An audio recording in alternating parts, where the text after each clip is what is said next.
angkatan 2017 dalam rangka memenuhi tugas mata kuliah administrasi kepegawaian.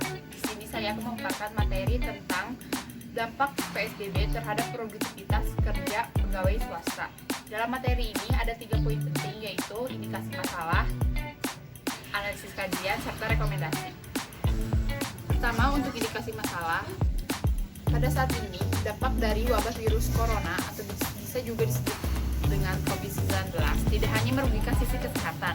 Virus yang bermula dari kota Wuhan, Tiongkok ini bahkan turut mempengaruhi perekonomian negara di seluruh dunia, tak terkecuali Indonesia.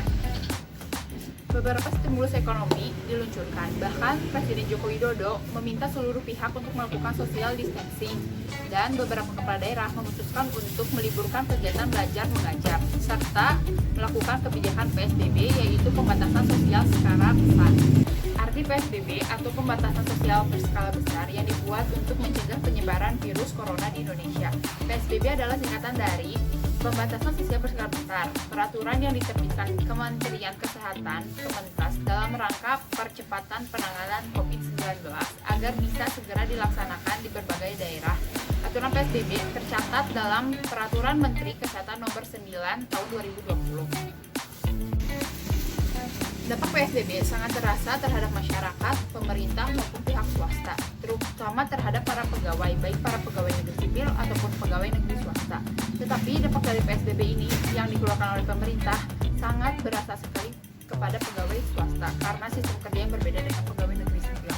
Dampak dari PSBB terhadap pegawai swasta adalah salah satunya yaitu berkurangnya produktivitas kerja yang disebabkan beberapa kebijakan yang dikeluarkan oleh perusahaan yang ada. Contohnya seperti pengurangan jam kerja yang berdampak terhadap produktivitas kerja dari para pegawai tidak 100% seperti sebelumnya.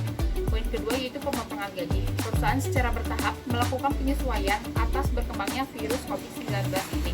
Dampak dari pengurangan jam kerja, konsekuensinya yaitu pemotongan gaji yang akan berakibat juga terhadap produktivitas kerja dari para pegawai.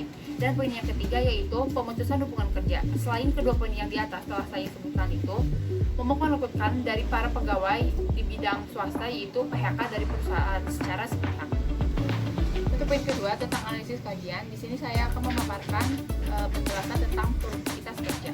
Produktivitas kerja adalah suatu ukuran perbandingan kualitas dan kuantitas dari seorang tenaga kerja dalam satuan waktu untuk mencapai hasil atau prestasi kerja secara efektif dan efisien menggunakan sumber daya yang ada.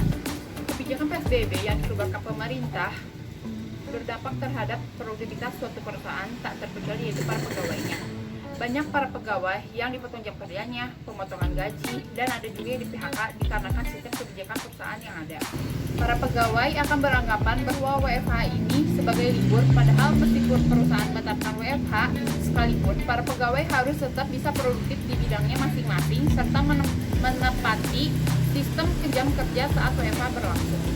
Untuk poin ketiga yaitu rekomendasi. Dari analisis kajian telah saya paparkan di atas tentang dampak dari PSBB terhadap produktivitas kerja pegawai, dapat diberikan saran berupa pegawai harus bisa menyesuaikan dan beradaptasi terhadap sistem kerja saat PSBB ini berlangsung. Misalnya penggunaan teknologi dan alat komunikasi yang menunjang bekerja secara online atau work from home saat ini, serta tetap mempunyai goals yang jelas di bidangnya masing-masing.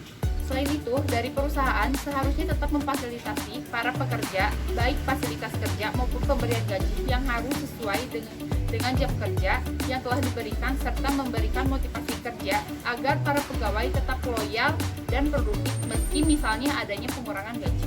Sekian pemaparan materi tentang dampak PSBB terhadap produktivitas kerja pegawai swasta. Mohon maaf apabila banyak kesalahan dalam pembuatan video ini. Terima kasih. Wassalamualaikum warahmatullahi wabarakatuh.